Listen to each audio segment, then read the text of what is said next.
नमस्कार, आप देख रहे हैं डिन न्यूज और मैं हूं आपके साथ शारदा झा। आप सभी दर्शकों का स्वागत है। बुलेटिन की शुरुआत से पहले नजर डालते हैं आज की हेडलाइंस पर।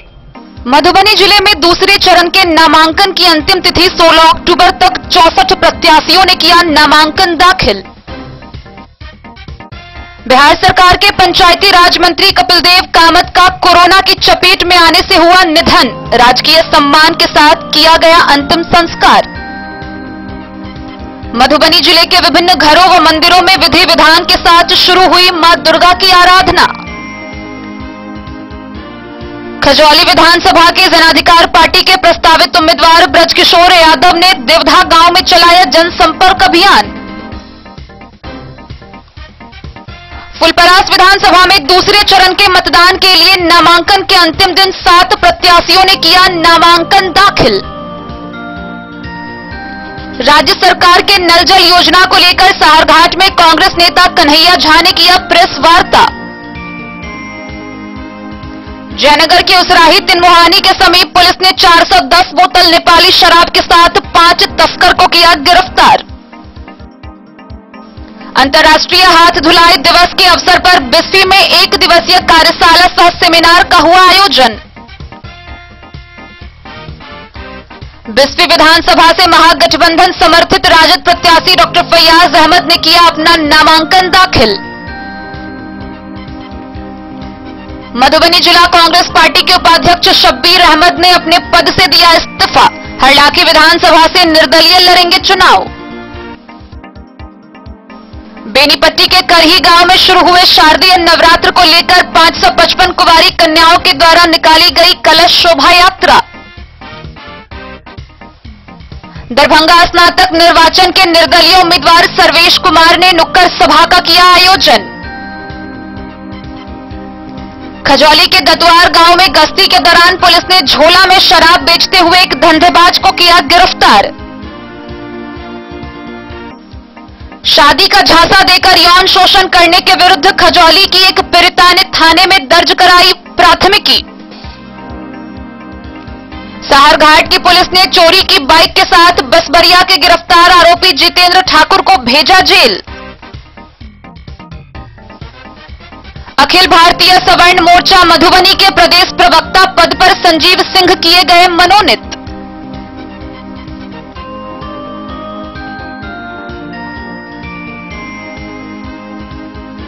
और दुर्गा पूजा के प्रथम दिन मां दुर्गा के प्रथम रूप शैलपुत्री की गई अर्चना।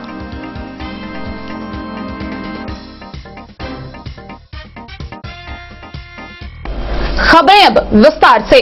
मधुबनी जिले में विधानसभा निर्वाचन की पूरी तैयारियां युद्ध स्तर पर कर ली गई है। 16 अक्टूबर तक मधुबनी जिले में दूसरे चरण के नामांकन की अंतिम तिथि थी, जिसमें कुल 64 प्रत्याशियों ने नामांकन दाखिल किया है। इस चरण में सबसे ज्यादा नामांकन करने वाला विधानसभा मधुबनी बना है, तो सबसे कम राजनगर विधानसभा में नामांकन हुआ है। मधुबनी जिले में दूसरे चरण में मतदान की प्रक्रिया शुरू हो गई है। दूसरे चरण में नामांकन की अंतिम तिथि 16 अक्टूबर तक मधुबनी जिले में कुल 64 लोगों ने नामजदगी के पर्चे दाखिल किए हैं। इस चरण में जिले में सबसे ज्यादा नामांकन करने वाला मधुबनी विधानसभा बना है, तो सबसे कम राजनगर विधानसभा में नामांकन हुई है। आइए एक नजर डालते हैं किस विधानसभा में कितने लोगों ने नामांकन दाखिल किया है। मधुबनी विधानसभा से 20 लोगों ने अपना नामजदगी का पर्चा दाखिल किया है। वहीं झंझारपुर विधानसभा से 19, फुलपरास विधानसभा से 14 एवं राजनगर विधानसभा से 12 लोगों ने नामांकन दाखिल किया है। 19 अक्टूबर को नाम वापसी की अंतिम तारीख है। झंझारपुर विधानसभा में नामांकन के अंतिम दिन 5 लोगों ने नामांकन दाखिल किया। 14 लोग पूर्व में ही नामांकन दाखिल कर चुके थे।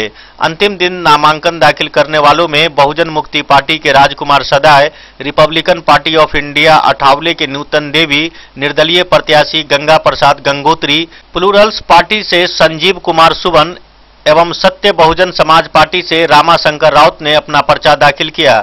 नामांकन दाखिल करने वाले सभी उम्मीदवारों ने अपने अपने तरीके से जीत के दावे भी किए।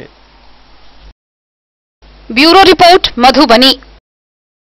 बिहार सरकार के पंचायती राज मंत्री कपिल देव कामत का निधन कोरोना के चपेट में आने से हो गया। वह कई दिनों से बीमार चल रहे थे और पटना एम्स में इलाजरत थे।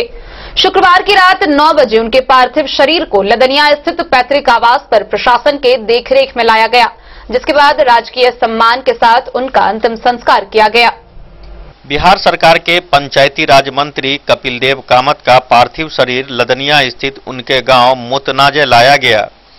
उनके पार्थिव शरीर के साथ जिला पदाधिकारी नीलेश रामचंद्र देवरे, पुलिस अधीक्षक डॉक्टर सत्यप्रकाश, आपदा प्रबंधन मंत्री लक्ष्मेश्वर राय, सांसद रामप्रीत मंडल, एएसपी शौर्य कुमार सुमन, एएसडीओ गोविंद कुमार, बीडीओ अखिलेश्वर कुमार, सीओ नसीत नंदन, थाना अध्यक्ष संतोष कुमार सिंह, जदयू नेता मुमताज आलम बबलू, आलम सिद्दीकी, जदयू उम्मीदवार मीना कुमारी, रमन कुमार, रणधीर खन्ना सहित बड़ी संख्या में लोगों ने उन्हें पुष्पांजलि अर्पित की।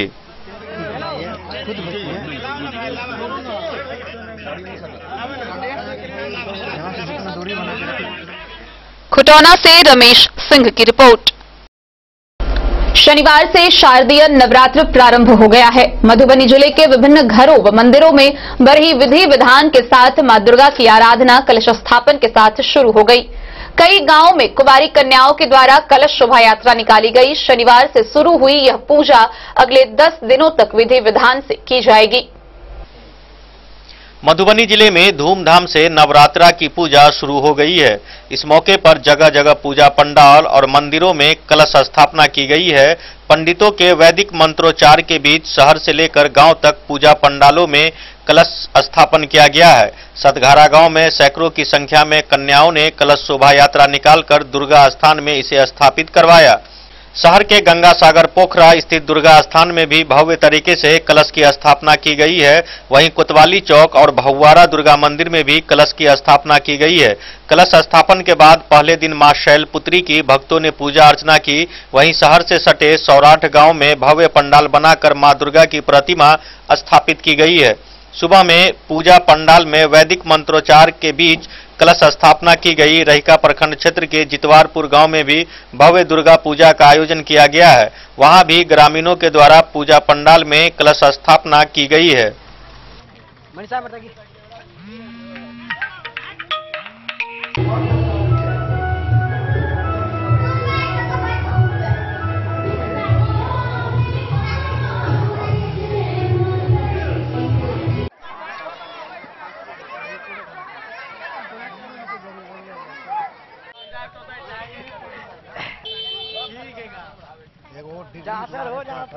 Bureau report Madhubani.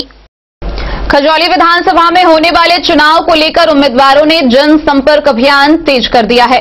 इसी क्रम में जयनगर प्रखंड के दिवधा गांव के विभिन्न जगहों पर जनाधिकार पार्टी के प्रस्तावित उम्मीदवार ब्रजकिशोर यादव ने जनसंपर्क अभियान चलाया। बोले गुड्डू भाई। बिहार विधानसभा चुनाव के तीसरे चरण में खजौली विधानसभा में होने वाले चुनाव को लेकर उम्मीदवारों ने विधानसभा क्षेत्रों में जनसंपर्क अभियान तेज कर दिया है। शनिवार को जन अधिकार पार्टी के खजौली विधानसभा के लिए प्रस्तावित उम्मीदवार जन अधिकार पार्टी के जिला अध्यक्ष ब्रजकिशोर यादव ने जयनगर प्रखंड के देवधा गांव के विभिन्न स्थानों पर जनसंपर्क अभियान चलाकर लोगों से कहा कि आज उस बिहारी की अस्मिता की लड़ाई है। दुख और सुख में जो आपका साथ दे, असल में वही जनप्रतिनिधि होना चाहिए। उन्होंने कहा कि उनकी पार्टी प्रतिनिधियों से पूछना चाहती है कि कोरोना महामारी के समय ये कहां थे। ऐसे प्रतिनिधियों को जनता के जान की चिंता नहीं थी, मगर अपनी जान की चिंता जरूर थी। यही वजह है कि वैसे प्रतिनिधि जनता के बीच नजर नहीं आए। बाढ़ हो या कोरोना महामारी, ऐसे आपदा के समय जन अधिकार पार्टी के राष्ट्रीय अध्यक्ष पूर्व सांसद पप्पू यादव एवं पार्टी के कार्यकर्ताओं ने प्रभावित परिवारों के बीच उनके दर्द को समझा और हर संभव मदद की। बिहार और खजौली विधानसभा क्षेत्र के लोगों से अपील की गई है कि वो मेहनत और मजदूरी के साथ जन अधिकार पार्टी को उनकी मजदूरी दें।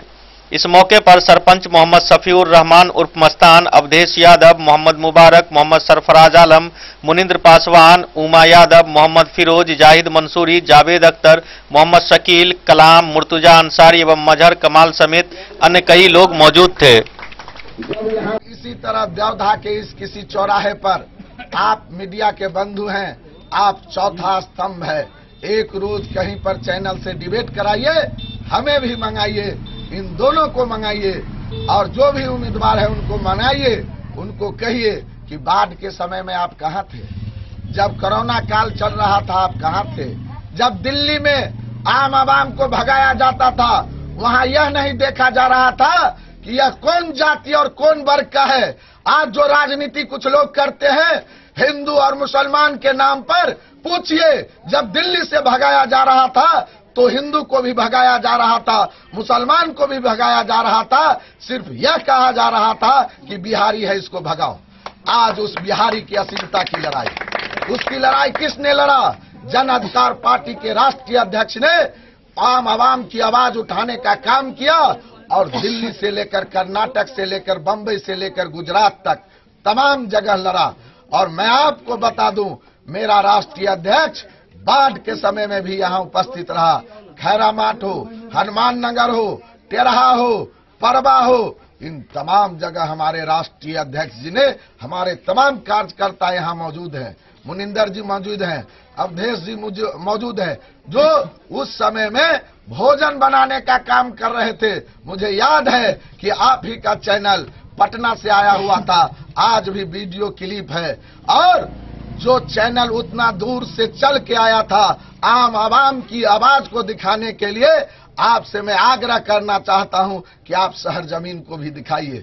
बताइए देवधा के आम आवाम जयनगर जाने में कितना समय लगता है? आप पटना से आ जाते हैं जयनगर, लेकिन जयनगर से देवधा आने में आपको सोचना पड़ता है। बड़े जिससे भी बात होगी, जब वर्षा का समय था लोग रोड बंद कर दिए थे और उमगांव के लोग, इस इलाके के लोग, आपको मैं बता दूं, वैसे बासोपट्टी होकर श्याम चौक होकर आपको जाते थे जयनगर। यह था, आप कहां थे? कभी आप देवधा में आके धरना पर क्यों नहीं बैठे? आम आवाम धरना पर बैठे हुए थे। और मैं उन लोगों से भी आग्रह करना चाहता हूं कि आप सिर्फ धरना और प्रदर्शन करने के वक्त लोगों को याद करते हैं, और जब वक्त आया है तो फिर आप पार्टी सिलेट का चर्चा करते हैं। पार्टी सिलेट का चर्चा मत कीजिए। एक गरीब की आवाज है। देवधा की जनसंख्या सबसे ज्यादा इस इलाके में है। यहाँ की जो स्थिति है, यहाँ के लोग छोटे और मध्यम वर्गीय लोग हैं। निश्चित तौर पर इन्हीं शब्दों के साथ, इन्हीं आशा और विश्वास के साथ इस बार खजौली विधानसभा में नया विकल्प जन अधिकार पार्टी और कौंची छाप निश्चित रूप से अत्यधिक मतों से जीते। मोहम्मद अली के साथ हनुमान प्रसाद मोर की रिपोर्ट। फुलपरास के अनुमंडल पदाधिकारी सह निर्वाची पदाधिकारी के समक्ष दूसरे चरण के मतदान के लिए नामांकन के अंतिम दिन 7 प्रत्याशियों ने अपना नामांकन दाखिल किया। गौरतलब है कि फुलपरास विधानसभा से अब तक कुल 14 प्रत्याशी नामांकन करवा चुके हैं। फुलपरास विधानसभा क्षेत्र से कांग्रेस पार्टी के कृपानाथ पाठक, समाजवादी जनता दल डी से पूर्व विधायक राम कुमार यादव, पीस पार्टी से परवेज आलम, राष्ट्रवादी जनलोक पार्टी से अशोक सिंह एवं निर्दलीय प्रत्याशी के रूप में गणेश यादव, हृदय नारायण कामत एवं रेखा रंजन ने अपना अपना नामजदगी का पर्चा दाखिल किया। सभी 7 प्रत्याशी ने नामांकन का पर्चा निर्वाची पदाधिकारी सह एसडीओ गणेश कुमार के समक्ष दाखिल किया। निर्वाची पदाधिकारी सह अनुमंडल पदाधिकारी श्री गणेश कुमार ने बताया कि दूसरे चरण के मतदान के लिए नामांकन के अंतिम दिन 7 प्रत्याशी ने अपना अपना नाम निर्देशन पत्र दाखिल किए हैं। गौरतलब है कि फुलपरास विधानसभा से अभी तक कुल 14 प्रत्याशी ने नामजदगी का पर्चा दाखिल किया है। वहीं तीसरे चरण में मतदान के लिए लौखा विधानसभा क्षेत्र से चौथे दिन भी नामांकन का खाता नहीं खुला और एक भी नामांकन का पर्चा दाखिल नहीं हो सका। फुलपरास से जलेंद्र कुमार यादव की रिपोर्ट। मधवापुर के सहार घाट में कांग्रेस नेता कन्हैया झा ने प्रेस वार्ता की। इस दौरान उन्होंने कहा कि नल जल योजना के मामले में राज्य सरकार ने आम जनता की बड़ी रकम का दुरुपयोग किया है। कांग्रेस नेता कन्हैया झा ने कहा कि राज्य सरकार ने नल जल योजना में जनता की बड़ी रकम का दुरुपयोग किया है। वे मधवापुर प्रखंड के सहार घाट में प्रेस कॉन्फ्रेंस के जरिए पत्रकारों को संबोधित कर रहे थे। उन्होंने इसके लिए मुख्यमंत्री नीतीश कुमार को जिम्मेदार ठहराया। इस योजना में पसरे हुए भ्रष्टाचार से लोगों को हर घर नल का जल नहीं मिलने का आरोप उन्होंने सरकार पर लगाया। कन्हैया झा ने कहा कि आने वाले विधानसभा चुनाव में जनता ने सरकार से योजना का हिसाब मांगने की तैयारी कर ली है। मैं कन्हैया झा, कांग्रेस बेनीपट्टी सहार घाट प्रेस कॉन्फ्रेंस के जरिए मैं बिहार वासियों को बताना चाहता हूं, जो बिहार में 7 निश्चय के तहत माननीय मुख्यमंत्री नीतीश कुमार जी नल जल योजना के कार्य शुरू किए, जिसमें भ्रष्टाचार चरम सीमा पर है। बिहार में कोई भी पंचायत, कोई भी गांव बता दे जो नल जल योजना से किसी भी व्यक्ति को लाभ मिलता हो। हमने विभिन्न पंचायत के दौरा किए, जहां पे घटिया से घटिया सामग्री नल जल योजना में उपयोग किया गया। कितने जगह, सैकड़ों जगह उद्घाटन हुआ।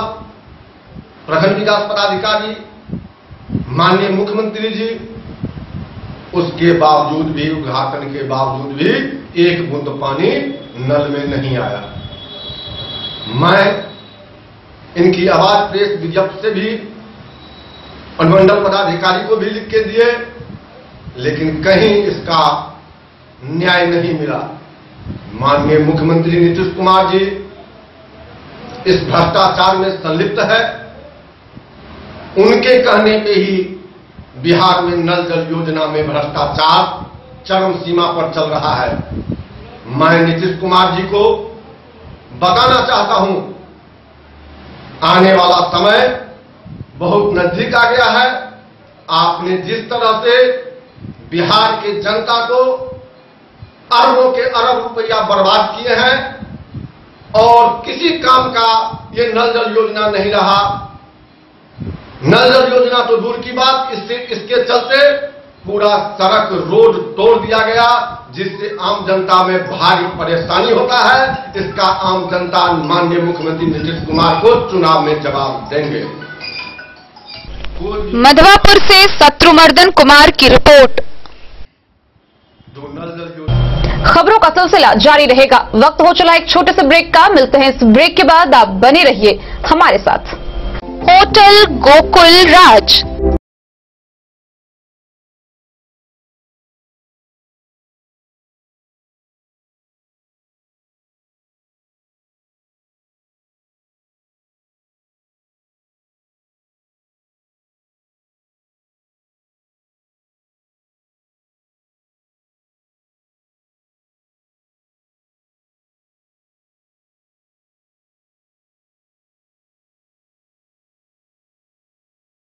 भार से दूर, शांति और सुकून से भरे वातावरण में मधुबनी शहर के लहरियागंज वार्ड नंबर 1 में पूरे मिथिलांचल क्षेत्र का सबसे भव्य होटल, होटल गोकुल राज। 4 मंजिला इमारत की इस होटल में है 4 बड़े बड़े बैंकेट हॉल, रिंग सेरेमनी, शादी, मीटिंग या पार्टी, हर एक आयोजन के लिए अलग से हॉल की व्यवस्था, रेस्टोरेंट की व्यवस्था जहां एक से बढ़कर एक लजीज व्यंजनों का मिलेगा संगम, और रहने का उचित प्रबंध, suite room, AC room, non AC room से सुसज्जित होटल जहां लिफ्ट की भी है व्यवस्था, पार्किंग का पूरा इंतजाम। तो आइए और जिंदगी में खुशियों से भरी यादें शामिल करिए। होटल गोकुल राज मधुबनी में आप लोगों का स्वागत है। Hotel Gokul Raj, Lahariaganj ward number 1 Madhubani. Meera eye clinic, जहां आंखों से संबंधित हर प्रकार के रोग के इलाज की है व्यवस्था। दिल्ली के मशहूर college Maulana Azad medical college से प्रशिक्षित डॉक्टर संजीव कुमार शर्मा के द्वारा किया जाता है आंखों के रोग का इलाज, काला मोतिया के स्क्रीनिंग और मैनेजमेंट की व्यवस्था, डायबिटिक रेटिनोपैथी के इलाज की व्यवस्था, कंप्यूटराइज्ड आई टेस्टिंग या लेजर कैप्सुलोटॉमी की भी पूरी व्यवस्था। यहां आंखों की समस्या से परेशान रोगी के सफल इलाज की पूरी गारंटी है। साथ ही आंख के तिरछापन का भी सफल इलाज किया जाता है। Meera eye clinic, hospital road, Madhubani. नमस्कार, प्रणाम। मैं हूं गुंजन पंत। प्रिय केबल ग्राहकों, लॉकडाउन के दौरान अपने केबल ऑपरेटर के मासिक शुल्क का भुगतान ऑनलाइन या फिर मोबाइल विकल्प द्वारा करें, अन्यथा अपने लोकल केबल ऑपरेटर से संपर्क करें और देखते रहें अपना पसंदीदा चैनल। सुरक्षित रहें।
अमरनाथ प्रसाद ज्वेलर्स 916 हॉलमार्क ब्रांडेड गोल्ड एवं डायमंड ज्वेलरी शोरूम, गांधी चौक, राजनगर बाजार, एक भरोसे की पहचान। ये दुनिया का चमकता सितारा झाड़ीलाल। शादी ब्याह हो या तीज त्योहार, हर मौके के लिए हमारे पास है खास किस्म की साड़ियाँ। जरदोजी कामदार साड़ियों से लेकर डिजाइनर साड़ियों की एक से बढ़कर एक वैरायटीज, हर कलर व पैटर्न की साड़ियों का खजाना झाड़ीलाल। इतना ही नहीं, अच्छी क्वालिटी व नामी कंपनियों के शर्ट पैंट के कपड़े भी हमारे यहाँ उपलब्ध हैं। कुर्ता पैजामा का कपड़ा हो या शर्ट पैंट का कपड़ा या फिर डिजाइनर सलवार सूट की हो डिमांड, हम करते हैं पूरी आपकी हर मांग। अगर आप अपनी पर्सनैलिटी में लगाना चाहते हैं चार चांद, तो एक बार सेवा का मौका अवश्य दें। झाड़ीलाल, हमारा पता है बड़ा बाजार एवं महिला कॉलेज रोड, मधुबनी। बेहतरीन साड़ियों एवं रेडीमेड कपड़ों का अनूठा संगम, बॉम्बे फैशन। शादी हो या कोई त्योहार, हर तरह के खास आयोजन में आपको पसंद आएंगी यहाँ के डिजाइनर कामदार एवं बेहतरीन साड़ियाँ। यानी अगर आप चाहते हैं सभी प्रकार की कामदार फैंसी बनारसी प्योर सिल्क सूती साड़ियाँ, सलवार सूट और लहंगा चुन्नी, तो सोचने की जरूरत नहीं, आए बॉम्बे फैशन। हम रखते हैं आपकी पसंद का ख्याल। शर्टिंग, सूटिंग एवं ब्रांडेड रेडीमेड कपड़े भी मिलेंगे आपको उचित मूल्य पर। यही नहीं, बच्चों के कपड़े बाजार से कम कीमत पर यानी होलसेल रेट पर प्राप्त करें। पता याद रखें, बॉम्बे फैशन, महिला कॉलेज रोड, मधुबनी। जयनगर थाना क्षेत्र के उसराही तिनमुहानी के समीप पुलिस ने 410 बोतल नेपाली शराब के साथ 5 तस्करों को गिरफ्तार किया। साथ ही मोटरसाइकिल भी जब्त की गई। गिरफ्तार तस्कर को आगे की कार्रवाई के लिए न्याय की हिरासत में भेज दिया गया है। देवधा थाना पुलिस ने भारी मात्रा में नेपाली शराब के साथ 5 तस्कर को मोटरसाइकिल के साथ गिरफ्तार किया।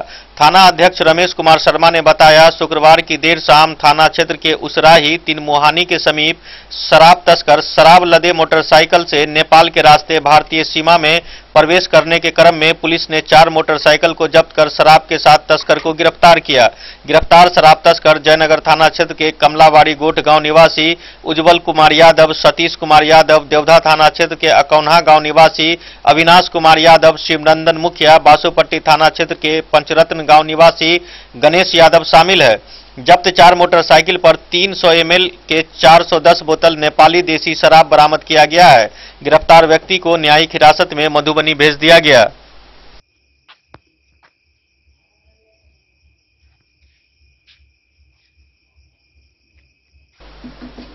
मोहम्मद अली के साथ हनुमान प्रसाद मोर की रिपोर्ट। बिस्फी प्रखंड के परसौनी स्थित विद्यालय परिसर में अंतर्राष्ट्रीय हाथ धुलाई दिवस के अवसर पर 1 दिवसीय कार्यशाला सह सेमिनार का आयोजन किया गया। इस दौरान हाथ धुलाई से होने वाले लाभ व इसके तरीके के बारे में विस्तार पूर्वक जानकारी दी गई। अंतर्राष्ट्रीय हाथ धुलाई दिवस के अवसर पर बिस्फी प्रखंड क्षेत्र के उच्च माध्यमिक विद्यालय परसौनी में 1 दिवसीय कार्यशाला सह सेमिनार का आयोजन किया गया। कार्यक्रम की अध्यक्षता विद्यालय के प्रधानाध्यापक राजेश कुमार झा ने किया।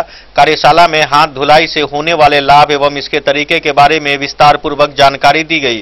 कार्यशाला को संबोधित करते हुए प्रधानाध्यापक ने कहा कि हाथ कम से कम 20 सेकंड धोना चाहिए। इसके 6 चरण होते हैं। संदर्भित विषय को लेकर विद्यालय में बच्चों को विस्तार पूर्वक बताते हुए प्रयोगात्मक रूप से अभ्यास भी कराया गया। बिस्फी से सत्यनारायण यादव की रिपोर्ट। बिस्फी विधानसभा से महागठबंधन समर्थित राजद प्रत्याशी डॉक्टर फैयाज अहमद ने अपना नामांकन पर्चा दाखिल किया।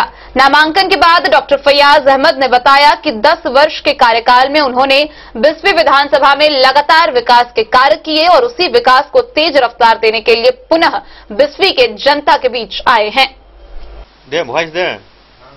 बिस्फी विधानसभा क्षेत्र से विधायक डॉक्टर फैयाज अहमद ने नामांकन किया। अपने सैकड़ों समर्थकों के साथ डीआरडीए सभागार पहुंचे। वहां से उन्होंने प्रस्तावक और समर्थकों के साथ डीडीसी कार्यालय कक्ष पहुंचकर अपने नामजदगी के पर्चे भरे। जैसे ही डॉक्टर फैयाज अहमद नामांकन के बाद बाहर निकले समर्थकों ने उन्हें फूल मालाओं से लाद दिया। नामांकन के बाद शहर के इंडियन पब्लिक स्कूल में एक विशाल जनसभा का भी आयोजन किया गया। सभा को संबोधित करते हुए विधायक डॉक्टर फैयाज अहमद ने कहा कि वे बीते 10 वर्षों में बिस्फी विधानसभा में विकास की गंगा बहा दी है। पूरे विधानसभा क्षेत्र में सैकड़ों सड़कों का निर्माण कराया, दर्जनों सामुदायिक भवन, स्कूल भवन, घाट व अन्य कार्य किया। अपने किए गए कार्य के बदौलत जनता के बीच जाकर एक बार फिर से वोट मांगेंगे। बिस्फी विधायक डॉक्टर फैयाज अहमद ने कहा कि कई ऐसे सड़कों का निर्माण कराया गया जो आजादी से अब तक अपने जीर्णोद्धार की बाट जोह रहा था। आईपीएस स्कूल पर हुई सभा में भाकपा के राज्य सचिव पूर्व विधायक राम नरेश पांडे, जिला सचिव मिथिलेश कुमार झा, मोतीलाल शर्मा, मोहम्मद मुमताज, मोहम्मद मजलूम, साबिर हुसैन, मोहम्मद जसीम, जफर हसन, उमर फारूक, मोहम्मद फैज अकरम समेत सैकड़ों की संख्या में राजद और महागठबंधन के समर्थक मौजूद थे। आम आवाम को बिस्फी के आम आवाम का हम सबसे पहले शुक्रिया अदा करते हैं।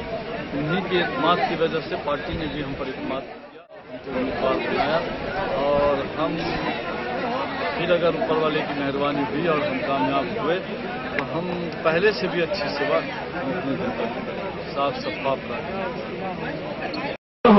किस आधार पर वोट मांगने जाएंगे? हमको चलाने दीजिए। अपने 10 साल के बाद आप लोग बहुत विकास किया, पूरा सड़क बना दिया, बिजली का समस्या का निदान हुआ, पंचायत में हो गया और रोक रहे हैं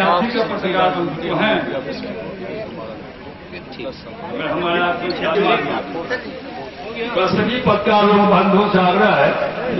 अब हम चाहेंगे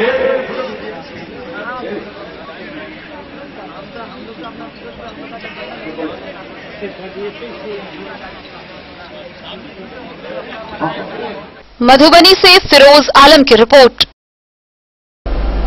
मधुबनी जिला कांग्रेस पार्टी के उपाध्यक्ष शब्बीर अहमद ने अपने पद से इस्तीफा दे दिया है।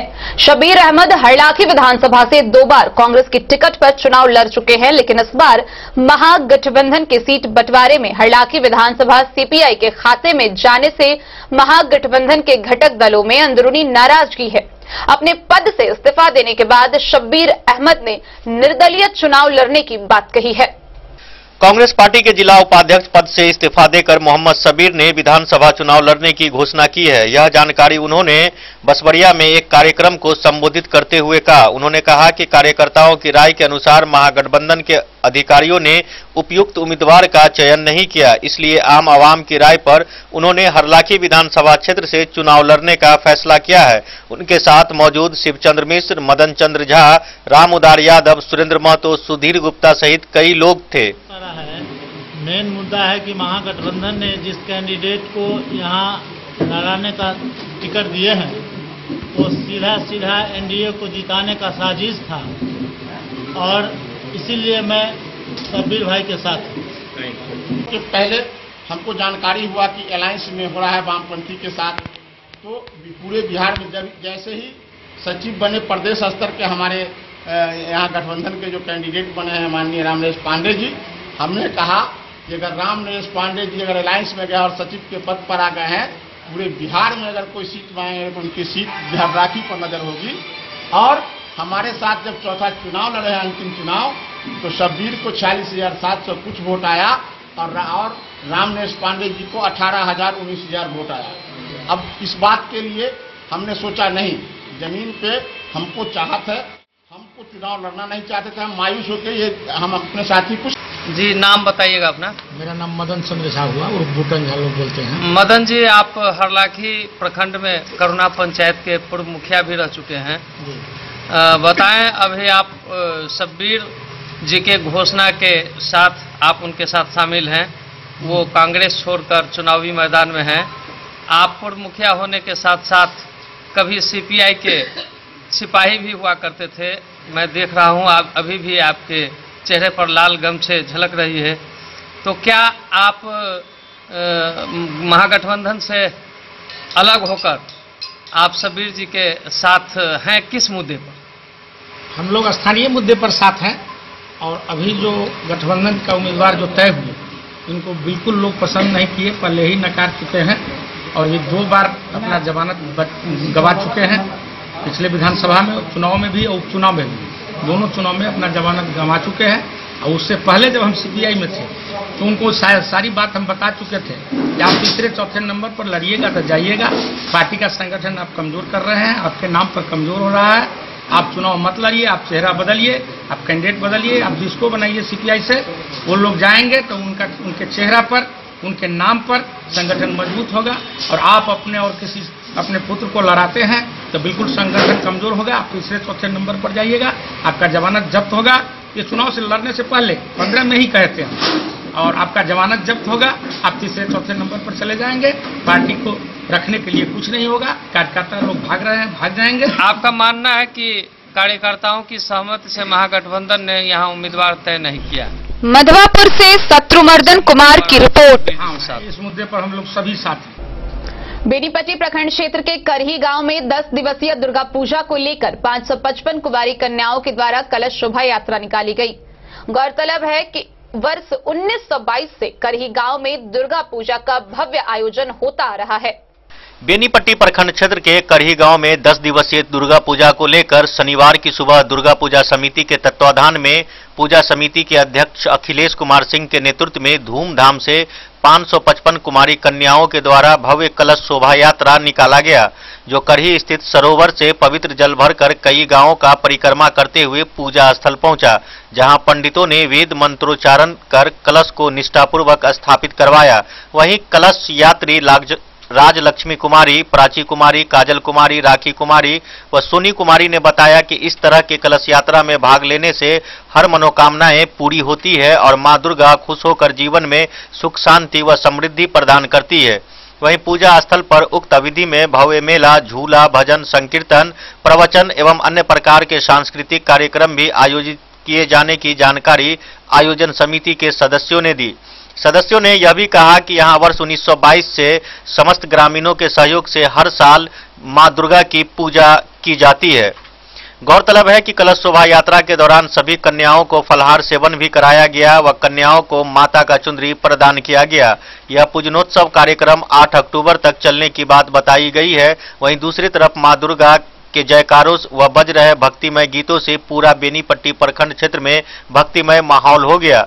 मौके पर समिति के सचिव सुशील कुमार सिंह, कोषाध्यक्ष सरोज कुमार सिंह, आचार्य पंडित मोहन झा, देवचंद्र सिंह, गौरी सिंह सहित कई लोग मौजूद थे।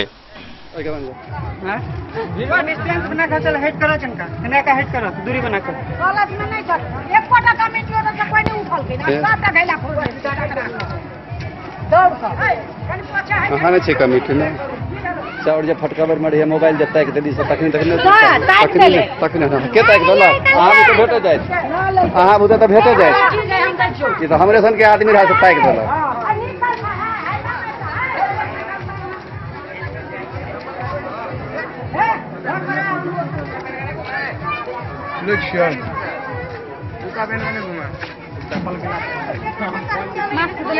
बेटी साहब देखिए सॉरी पिया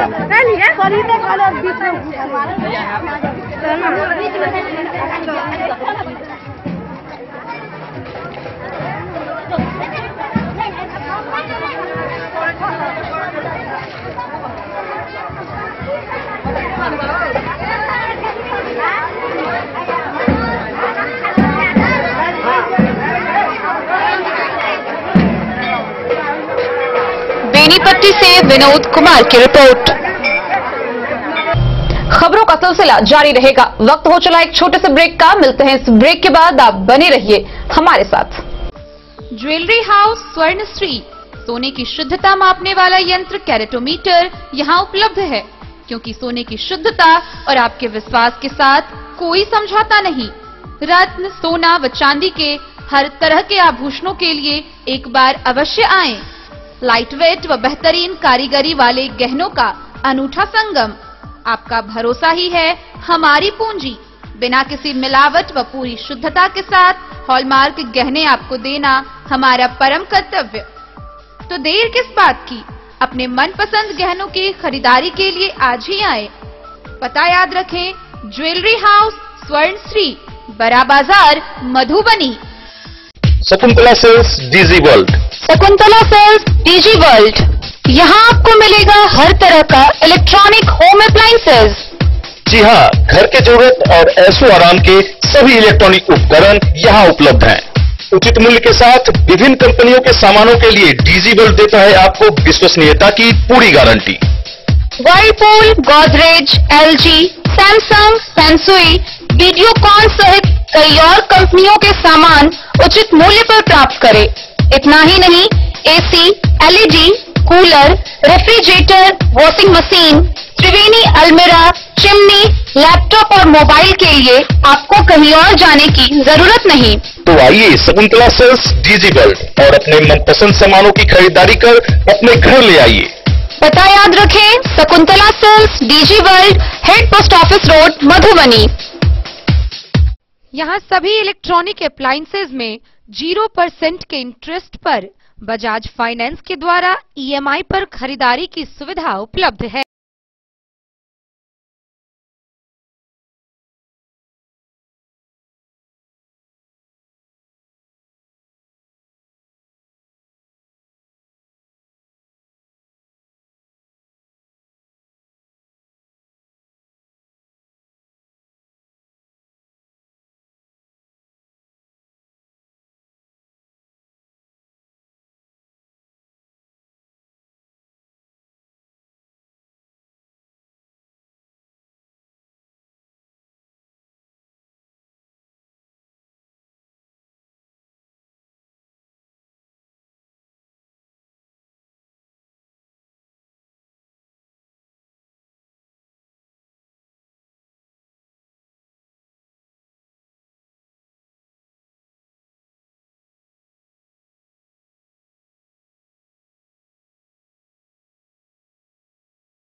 ब्रेक के बाद एक बार फिर आप सभी दर्शकों का स्वागत है। आगे बढ़ने से पहले नजरें एक बार हेडलाइंस पर।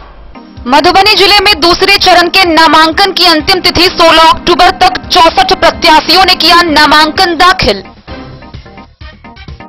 बिहार सरकार के पंचायती राज मंत्री कपिल देव कामत का कोरोना की चपेट में आने से हुआ निधन। राजकीय सम्मान के साथ किया गया अंतिम संस्कार। मधुबनी जिले के विभिन्न घरों व मंदिरों में विधि विधान के साथ शुरू हुई मां दुर्गा की आराधना। खजौली विधानसभा के जनाधिकार पार्टी के प्रस्तावित उम्मीदवार ब्रजकिशोर यादव ने देवधा गांव में चलाया जनसंपर्क अभियान। फुलपरास विधानसभा में दूसरे चरण के मतदान के लिए नामांकन के अंतिम दिन 7 प्रत्याशियों ने किया नामांकन दाखिल। राज्य सरकार के नल जल योजना को लेकर सहारघाट में कांग्रेस नेता कन्हैया झा ने किया प्रेस वार्ता। जयनगर के उसराही तिनमुहानी के समीप पुलिस ने 410 बोतल नेपाली शराब के साथ 5 तस्कर को किया गिरफ्तार। अंतर्राष्ट्रीय हाथ धुलाई दिवस के अवसर पर बिस्फी में 1 दिवसीय कार्यशाला सह सेमिनार का हुआ आयोजन। बिस्फी विधानसभा से महागठबंधन समर्थित राजद प्रत्याशी डॉक्टर फैयाज अहमद ने किया अपना नामांकन दाखिल।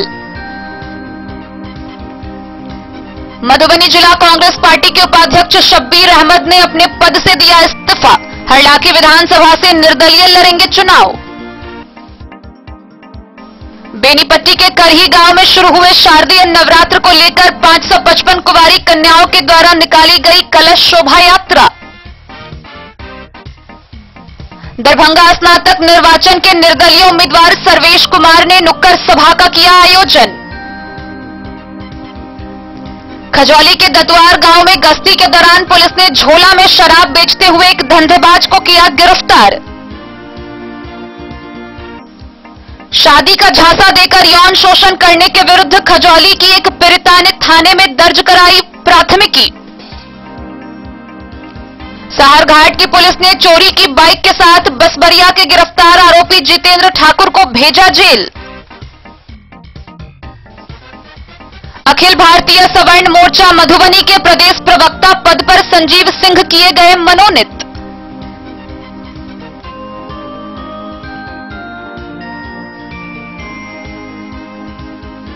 और दुर्गा पूजा के प्रथम दिन मां दुर्गा के प्रथम रूप शैलपुत्री की गई अर्चना।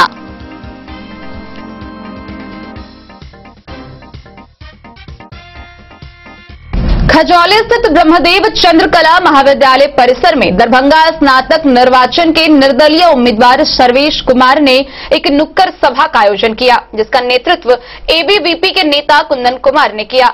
निर्दलीय उम्मीदवार सर्वेश कुमार ने ग्रामीण क्षेत्रों में भी जनसंपर्क किया। दरभंगा स्नातक निर्वाचन क्षेत्र के निर्दलीय उम्मीदवार सर्वेश कुमार सिंह ने खजौली के ब्रह्मदेव चंद्रकला महाविद्यालय परिसर में एबीपी नेता कुंदन कुमार के नेतृत्व में नुक्कड़ सभा का आयोजन किया।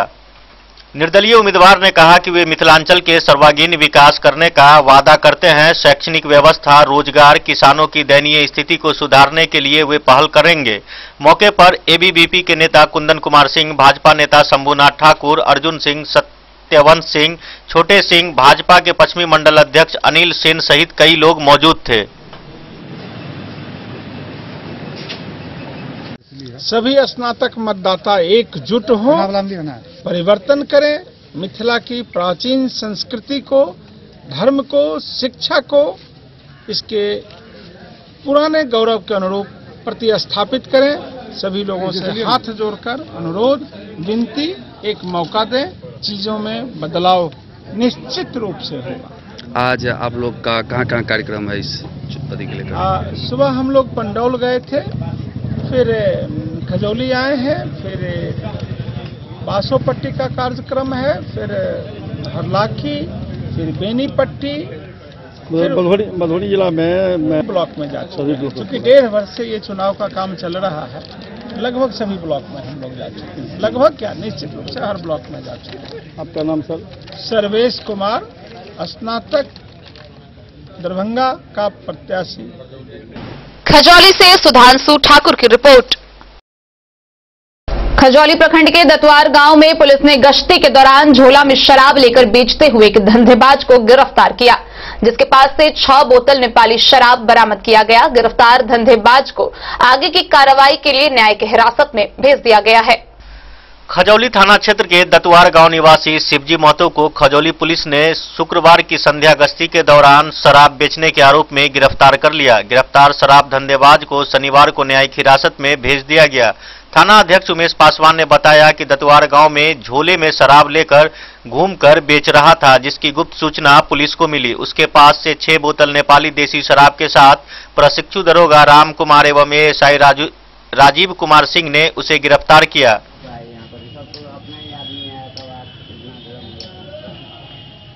खजौली से सुधांशु ठाकुर की रिपोर्ट। बीते 1 वर्ष से शादी का प्रलोभन देकर अवैध संबंध बनाने का मामला सामने आया है। मामला खजौली प्रखंड के सुक्की गांव का है। पीड़िता ने स्थानीय थाना में लिखित आवेदन देकर सुक्की निवासी मनोज पासवान पर शादी का झांसा देकर यौन शोषण करने के विरुद्ध प्राथमिकी दर्ज कराई है। पुलिस कार्रवाई में जुट गई है। खजौली थाना क्षेत्र के एक गांव की एक लड़की ने खजौली थाने में शादी का प्रलोभन देकर पड़ोसी युवक द्वारा अवैध संबंध बनाने को लेकर एफआईआर दर्ज कराई है।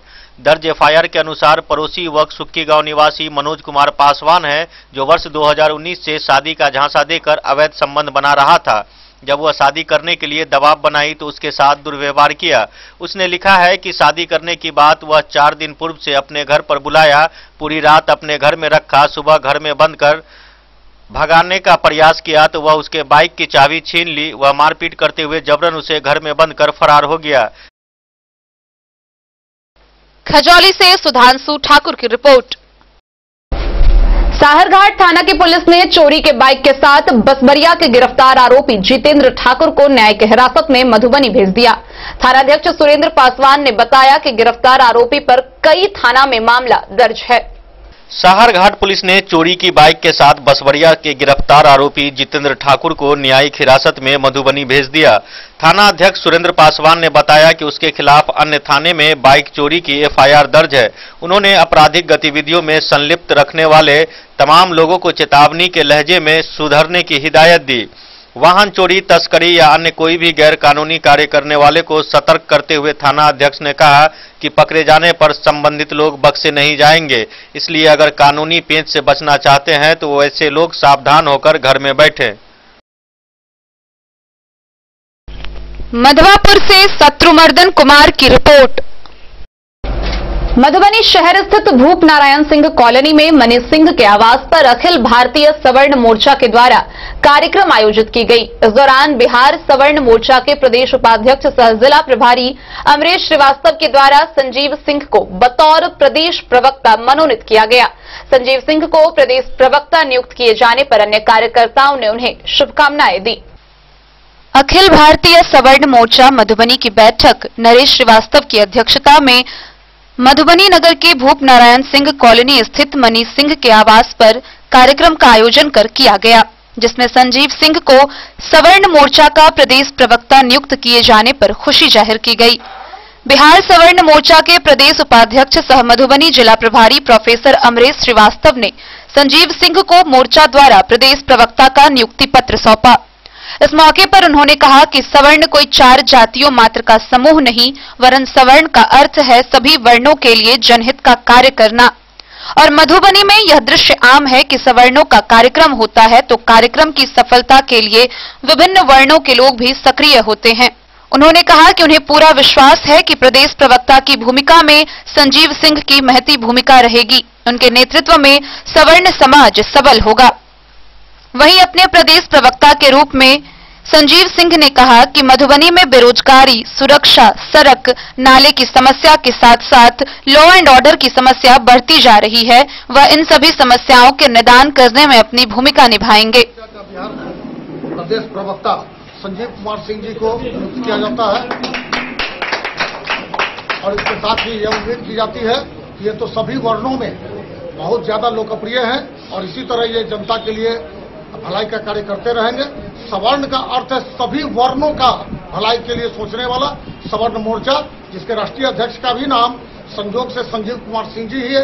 इसलिए मैं अपनी ओर से बिहार प्रदेश के उपाध्यक्ष के नाते और मधुबनी जिला प्रभारी के नाते मैं अपनी ओर से बधाई देता हूं और यह उम्मीद करता हूं कि यह सवर्ण मोर्चा के प्रदेश प्रवक्ता के रूप में इनका कार्यकाल बहुत ही अच्छा होगा, श्लाघनीय होगा, प्रशंसनीय होगा। धन्यवाद। क्या कहना है, सवर्ण जो है सबों के लिए है और जो सरकार अभी 3 दशक से है हमारे सोच समझ के अनुकूल में, वो अब सही ढंग से काम नहीं कर पाई है। नए लोगों को जो है तो मौका मिलना चाहिए।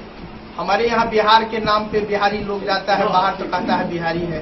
क्या है, यहाँ का विकास जो है कोई सुई का फैक्ट्री भी है बिहार सरकार नहीं बनाया। हमारे हम जिस मिथिलांचल में है उसी जगह से हमारी आवाज है। जो किसान के लिए नहीं देखा गया, किसान के लिए कोई ऐसा प्लानिंग नहीं किया गया है। कोई फैक्ट्री हमारे यहाँ जो मिल का बैठा हुआ है उसका कहा जो भी सरकार आई कहा जो मिल का धुआं देखेंगे किसान जो है तो सुखी संपन्न रहेगा, लेकिन कभी ऐसा नहीं हुआ जब से मिल बंद है। दूसरी बात है बेरोजगारी का समस्या ढेर हो गया है, उस पर सरकार का कोई प्लानिंग नहीं है जिसको कैसे हल किया जाए। और जितने भी समस्या है यदि देखा जाए अस्पताल से, शिक्षा विभाग से, कोई भी ऐसा विभाग जो है तो कागज पर बनता है जो हम बहुत अच्छे हैं, हमारा विकास जो है तो पूरे बिहार में अच्छा जा रहा है, लेकिन हमारे अनुकूल से ऐसा नहीं हो रहा। Bureau report Madhubani. शनिवार को कलश स्थापन के साथ ही मां दुर्गा की पूजा अर्चना शुरू हो गई। शारदीय नवरात्र में 10 दिन तक मां दुर्गा के 9 अलग अलग रूपों की पूजा होती है। पूजा के प्रथम दिन मां शैलपुत्री की विधि विधान के साथ पूजा अर्चना की गई। मां के पहले रूप का महत्व और शक्तियां अनंत है। शैलपुत्री देवी दुर्गा के 9 रूप में पहले स्वरूप में जानी जाती है। यही नवदुर्गाओं में प्रथम दुर्गा है। पर्वतराज हिमालय के घर पुत्री रूप में उत्पन्न होने के कारण इनका नाम शैलपुत्री पड़ा। नवरात्र पूजन में प्रथम दिवस इन्हीं की पूजा और उपासना की जाती है। इस प्रथम दिन की उपासना में योगी अपने मन को मूलाधार चक्र में स्थित करते हैं। यहीं से उनकी योग साधना का प्रारंभ होता है। वृषभ स्थिता मां के दाहिने हाथ में त्रिशूल और बाएं हाथ में कमल पुष्प सुशोभित है। अपने पूर्व जन्म में ये प्रजापति दक्ष की कन्या के रूप में उत्पन्न हुई थी, तब इनका नाम सती था। इनका विवाह भगवान शंकर से हुआ था। एक बार प्रजापति दक्ष ने एक बहुत बड़ा यज्ञ किया। इसमें उन्होंने सारे देवताओं को अपना अपना यज्ञ भाग प्राप्त करने के लिए निमंत्रित किया, किंतु भगवान शंकर को उन्होंने इस यज्ञ में निमंत्रित नहीं किया। सती ने जब सुना कि उनके पिता एक अत्यंत विशाल यज्ञ का अनुष्ठान कर रहे हैं, तब वहां जाने के लिए उनका मन विकल हो उठा। अपनी यह इच्छा उन्होंने शंकर को बताई। सारी बातों पर विचार करने के बाद उन्होंने कहा, प्रजापति दक्ष किसी कारणवश हमसे रुष्ट हैं। अपने यज्ञ में उन्होंने सारे देवताओं को निमंत्रित किया है, उनके यज्ञ भाग भी उन्हें समर्पित किए हैं, किंतु हमें जानबूझकर नहीं बुलाया है, कोई सूचना नहीं भेजी है।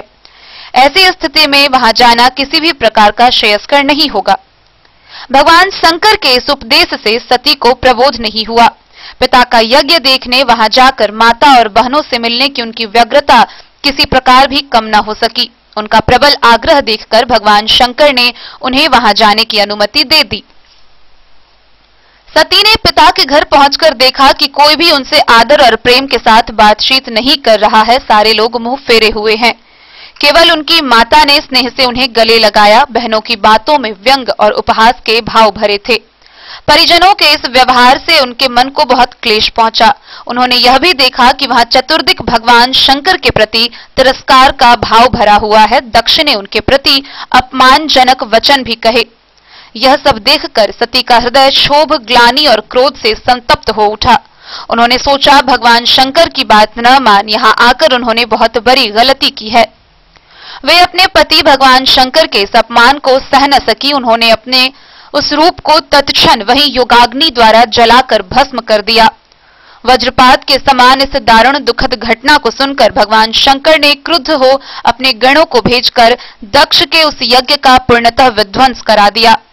सती ने योगाग्नि द्वारा अपने शरीर को भस्म कर अगले जन्म में शैलराज हिमालय की पुत्री के रूप में जन्म लिया। इस बार वे शैलपुत्री नाम से विख्यात हुई। पार्वती, हेमवती भी उन्हीं के नाम है। उपनिषद की एक कथा के अनुसार इन्हीं ने हेमवती स्वरूप से देवताओं का गर्व भंजन किया था। शैलपुत्री देवी का विवाह भी भगवान शंकर से हुआ। पूर्व जन्म की भांति इस जन्म में भी वे शिवजी की अर्धांगिनी बनी। नवदुर्गाओं में प्रथम शैलपुत्री दुर्गा का महत्व और शक्तियां अनंत हैं। Bureau report, Madhubani. आज के इस बुलेटिन में फिलहाल इतना ही। कल फिर हाजिर होंगे नए खबरों के साथ। तब तक दीजिए पूरी टीम को इजाजत। नमस्कार।